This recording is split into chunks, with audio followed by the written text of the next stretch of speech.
आज हम अपने हिस्ट्री वीडियो को आगे बढ़ाते हुए आज हम डिस्कस करने जा रहे हैं formation of Indian National Congress.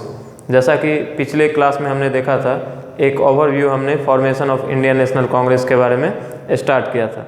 तो आज हम उसी लेक्चर को आगे बढ़ाते हुए आज हम इन डेप्थ डिस्कस करेंगे कि at that time when the Indian National Congress was formed, so उसके पीछे क्या ऑब्जेक्टिव थे, उसके पीछे क्या उद्देश्य थे, उसके पीछे क्या क्या फैक्ट्स ऐसे थे जिसे हमें पढ़ना पड़ेगा। और कहीं ना कहीं इन सारे फैक्ट्स से, चाहे वो प्रीलिम्स एग्ज़ाम हो चाहे वो मेंस एग्ज़ाम हो, दोनों एग्ज़ाम में, दोनों पेपर में नंबर ऑफ क्वेश्चंस देखने को मिले हैं। तो चलिए सबसे पहले हम स्टार्ट करते हैं formation of Indian National Congress. तो शुरुआत हमारा आज का जो टॉपिक है, आज का हमारा टॉपिक है formation of INC, formation of Indian National Congress, भारतीय राष्ट्रीय कांग्रेस के बारे में आज हम पढ़ने जा रहे हैं। तो सबसे पहले हमें प्रीलिम्स के दृष्टिकोण से हमें कुछ फैक्ट्स देखने होंगे और उसके बाद हमें एनालिटिकल अप्रोच रखना होगा। एनालिटिकल अप्रोच एक देखना होगा हमें मेंस के लिए, हमें कहीं ना कहीं मेंस के लिए एक एनालिटिकल अप्रोच लेना होगा। लेकिन सबसे पहले हम प्रीलिम्स के लिए कुछ फैक्ट्स देख लेते हैं कि इंडियन नेशनल कांग्रेस में हमें क्या क्या ऐसे फैक्ट्स आ सकते हैं जो कहीं ना कहीं वो डायरेक्ट हो या फिर उससे रिलेटेड हो, वो हमारा इम्पॉर्टेंट होता है। तो चलिए सबसे पहले शुरुआत कर लेते हैं हम formation of Indian National Congress, भारतीय राष्ट्रीय कांग्रेस के बारे में पढ़ना शुरू करते हैं। प्रीलिम्स के दृष्टिकोण से हमारा सबसे पहला जो इम्पोर्टेंट है कि इसकी स्थापना, INC की स्थापना कब हुई थी। तो ईयर बहुत इम्पोर्टेंट है और ईयर है 1885। कभी कभी ऐसा भी देखने को मिलता है कि स्टेट सिविल सर्विस एग्जामिनेशन में पार्टिकुलर स्पेसिफिक डेट पूछ लिया जाता है कि फर्स्ट सेशन जो हुआ था उसका पहला मीटिंग का पहला दिन वो क्या था। तो वो 28 दिसंबर 1885 था। और ये जो प्लेस सेलेक्ट किया गया था वो पहले पूना को सेलेक्ट किया गया था, पूना। लेकिन उस समय में पूना में कोलरा होने के कारण, उस समय कोलरा बीमारी के कारण वो कहीं ना कहीं डेट सेलेक्ट नहीं हो पाया। और इसके बाद बॉम्बे जो कि आज का प्रेजेंट मुंबई है, इसे सेलेक्ट किया गया। और इसमें भी अगर कभी स्पेसिफिक प्लेस के बारे में पूछ लिया जाए, खास जगह, तो वो है गोकुलदास तेजपाल संस्कृत कॉलेज बॉम्बे, यहाँ पे पहला सेशन इसका हेल्ड कराया गया था। तो हमें कुछ न कुछ इम्पॉर्टेंट ध्यान में रखना होगा कि सबसे पहला कि वो जो डेट था, स्पेसिफिक डेट, वो 28 दिसंबर 1885 में, और जो सबसे पहले वो होने वाला था वो पूना में होने वाला था। लेकिन एट दैट टाइम पूना में कोलरा महामारी के कारण वो पूना में न होके बॉम्बे को सेलेक्ट किया गया। कहीं ना कहीं बॉम्बे, आज का प्रेजेंट डे मुंबई, इसमें। और इसमें भी अगर खास जगह का नाम पूछ लिया जाए तो गोकुलदास तेजपाल संस्कृत कॉलेज इसको दिया गया था। अब इसके पीछे हम देख लेते हैं कि इसके पीछे जो पर्सन थे उनका नाम था एलन ऑक्टेवियन ह्यूम, जिन्हें शॉर्ट में हम AO ह्यूम के नाम से जानते हैं। तो हमारे फाउंडर ऑफ INC, भारतीय राष्ट्रीय कांग्रेस के फाउंडर, संस्थापक एलन ऑक्टेवियन ह्यूम को कहा जाता है। और ये एक रिटायर्ड ब्रिटिश सिविल सर्वेंट थे। तो इसके पीछे अब हमने देख लिया, थोड़ा सा फैक्ट देख लिया कि ये फैक्ट डायरेक्ट या फिर इससे रिलेटेड हमारा, चाहे वो UPSC हो चाहे वो स्टेट सिविल सर्विस हो, इसमें इन फैक्ट्स को देखने को मिल सकता है। लेकिन जब हम एनालिटिकल अप्रोच लगाएंगे तो इसमें जो हमको सबसे पहले पढ़ना होगा कि व्हाट वाज द रीज़न, क्या रीज़न था एलन ऑक्टेवियन ह्यूम ने, AO ह्यूम ने क्यों एक political outbreak, first major political outbreak देखने को मिलता है फॉर इंडियन नेशनल मूवमेंट के लिए, क्यों ऐसा पहला फर्स्ट हम देख सकते हैं political outbreak Indian National Congress के रूप में देखने को मिलता है। तो इसके लिए हमें एक एनालिटिकल अप्रोच के साथ पढ़ना पड़ेगा, इन डेप्थ हमें पढ़ना पड़ेगा। तो ऑब्जेक्टिव के बारे में जब हम, इसका उद्देश्य क्या था, इसका उद्देश्य हम कहीं ना कहीं हमें फर्स्ट 4 सेशन, पहले 4 सेशन को अगर हम पढ़े, थोड़ा सा इसमें एक एनालिसिस करके पढ़े, कहीं ना कहीं एक ब्रेक थ्रू करे कि 1885 में जो पहला सेशन हुआ, उसके बाद हम 1886 में देखेंगे, फिर 1887 में, फिर 1888 में।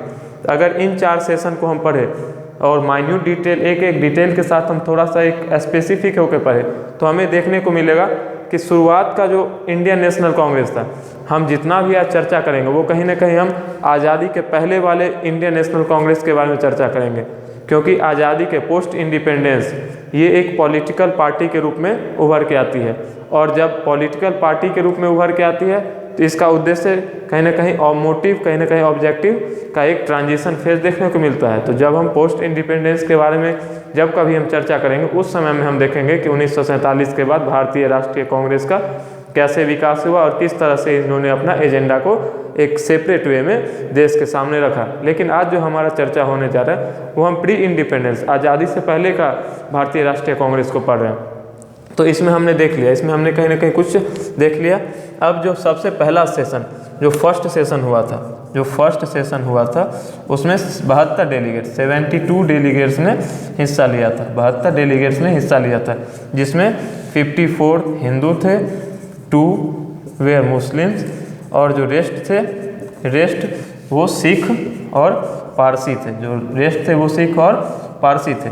तो यहाँ से भी एक देखने को मिलता है कि कहीं ना कहीं हर एक रिलीजन का, हिंदुइज्म हो, मुस्लिम हो, चाहे सिख, पारसी, हर एक का कहीं ना कहीं इन्वॉल्वमेंट हम भारतीय राष्ट्रीय कांग्रेस में। तो इससे भी हमें मालूम करने को मिलेगा कि शुरुआती दिनों में भारतीय राष्ट्रीय कांग्रेस के फॉर्मेशन के पीछे क्या उद्देश्य रहे होंगे। क्या हम कह सकते हैं कि ये वॉइस फॉर और एवरीवन, हम एक टॉपिक दे सकते हैं कि वॉइस फॉर एवरीवन के कंसेप्ट के पीछे कहीं ना कहीं शुरुआत का भारतीय राष्ट्रीय कांग्रेस का उद्देश्य था। तो इसके बारे में चलिए हम थोड़ा सा इन डेप्थ हम डिस्कस कर लेते हैं कि इसके शुरुआत के दिनों में इन अर्लियर डेज क्या इसके पीछे उद्देश्य था। तो इसके पीछे का उद्देश्य जब हम पढ़ेंगे तब हमें, अगर हम फर्स्ट 4 सेशन, जैसा कि हमने बताया कि पहले 4 सेशन को हम पढ़ लेते हैं, अगर पहले 4 सेशन को हम पढ़ ले तो वहाँ से हमें देखने को मिलेगा कि भारतीय राष्ट्रीय कांग्रेस कोई क्षेत्र सीमा तक नहीं थी, कोई सीमित नहीं थी, किसी एक पार्टिकुलर पर्सन को लेके ये सीमित नहीं थी।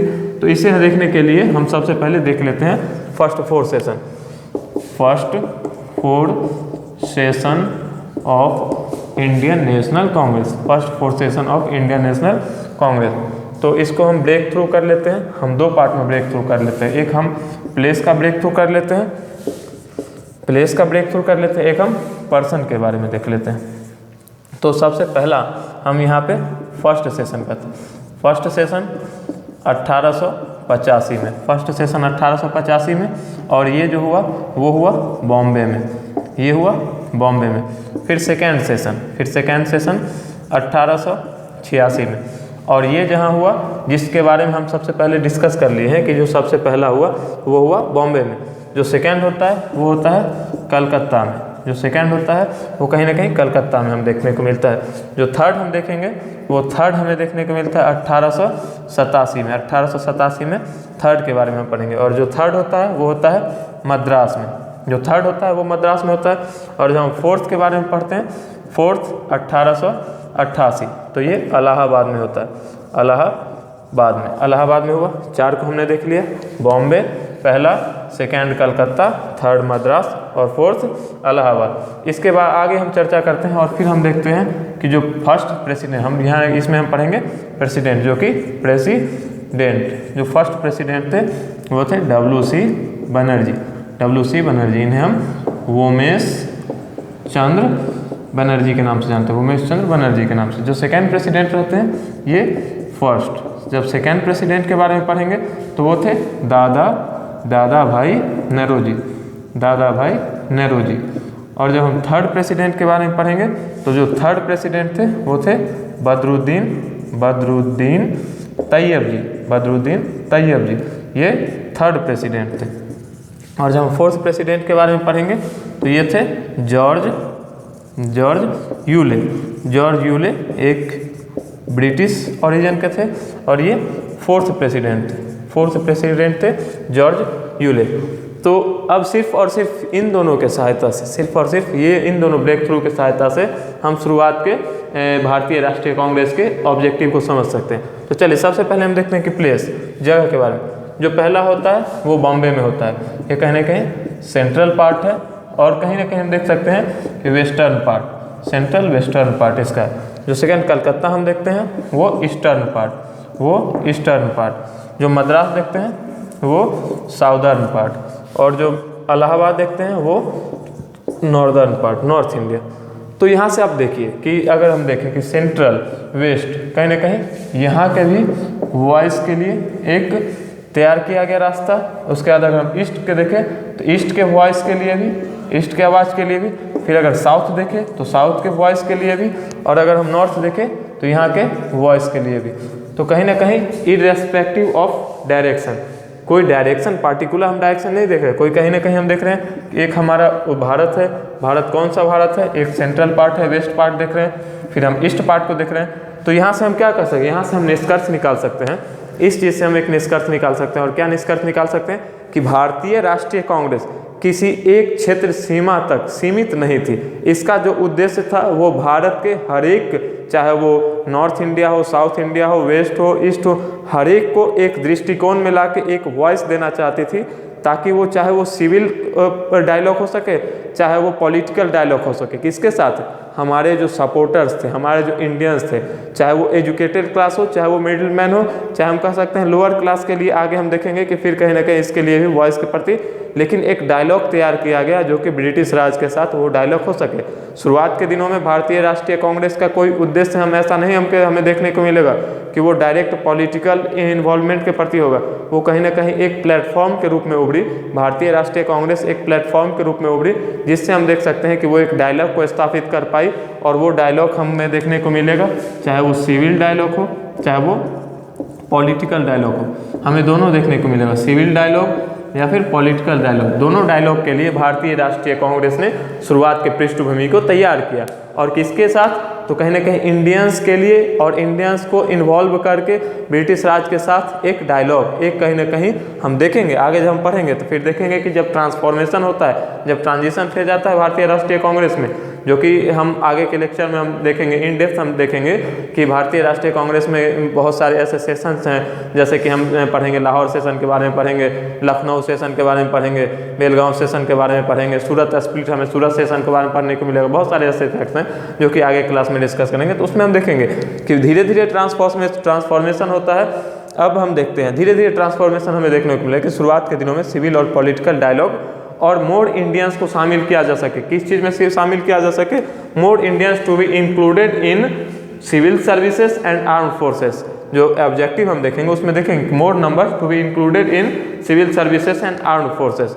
तो चलिए इसके आगे के हम फिर देख लेते हैं कि हम इस चीज़ से जो निष्कर्ष निकाले वो हमारा निष्कर्ष क्या निकला। हमारा निष्कर्ष निकला कि भारतीय राष्ट्रीय कांग्रेस कोई एक पार्टिकुलर क्षेत्र सीमा तक सीमित नहीं थी।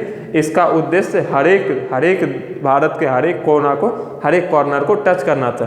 फिर आगे हम देखते हैं पर्सन के बारे में, प्रेसिडेंट के बारे में देखते हैं। तो जो पहला फर्स्ट प्रेसिडेंट वो उमेश चंद्र बनर्जी, WC बनर्जी को देखते हैं, वो एक हिंदुइज्म से है। फिर देखिए सेकेंड हमारा दादा भाई नौरोजी जो एक पारसी थे। जब हम थर्ड देखते हैं तो बदरुद्दीन तैयब जी एक मुस्लिम थे। और जब हम जॉर्ज यूले देखते हैं तो वो कहीं ना कहीं एक ब्रिटिश ओरिजिन के थे। तो फिर यहाँ से भी एक क्या होता है कि क्यों ऐसा सेलेक्ट किया गया कि पहले प्रेसिडेंट बदरुद्दीन तैयब, पहले प्रेसिडेंट WC बनर्जी, उमेश चंद्र बनर्जी एक हिंदू थे, फिर दूसरे प्रेसिडेंट दादा भाई नौरोजी एक पारसी थे, फिर तीसरे प्रेसिडेंट बदरुद्दीन तैयब जी एक मुस्लिम थे, और फिर जॉर्ज यूले एक ब्रिटिश को क्यों शामिल किया गया। तो इसके पीछे फिर ये एक उद्देश्य बताता है।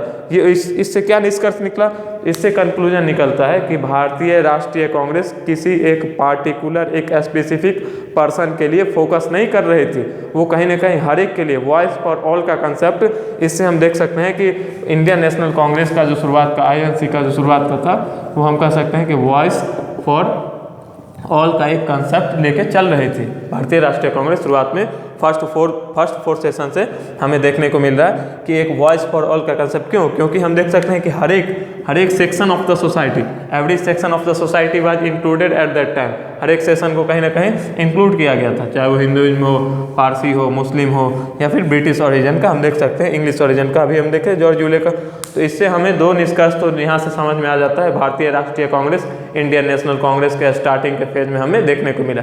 चलिए आगे के हम उद्देश्य को देखते हैं, और आगे के उद्देश्य को हम देखने के बाद हमें मालूम चलेगा कि किस तरीका से भारतीय राष्ट्रीय कांग्रेस ने अपने जो प्लेटफॉर्म को तैयार की, उस चीज़ में बहुत हद तक वो सक्सेस भी शुरुआत के दिनों में, हाँ कह सकते हैं कि जब हमें मालूम है कि शुरुआत के दिनों में तो भारतीय राष्ट्रीय कांग्रेस का कोई उद्देश्य ही नहीं था भारतीय स्वतंत्रता के प्रति। वो इस चीज़ को आगे हम देखेंगे जब हम 1905 के बाद एक कहीं ना कहीं रेडिकल, हम देख सकते हैं कि थोड़ा सा रेडिकल वर्ड हम इसमें जोड़ा जा सकता है। 1905 के बाद एक्सट्रीमिस्ट का जब फेज आएगा, कहीं ना कहीं गरम दल का फेज आएगा, बाल गंगाधर तिलक ऐसे जब लीडर्स का नाम आएगा उसमें हम देखेंगे। लेकिन अभी शुरुआत के दिनों में हमें क्या देखने को मिलेगा कि किस प्रकार से गोपाल कृष्ण गोखले हो गए, फिरोज शाह मेहता के बारे में हमें पढ़ने को मिलेगा।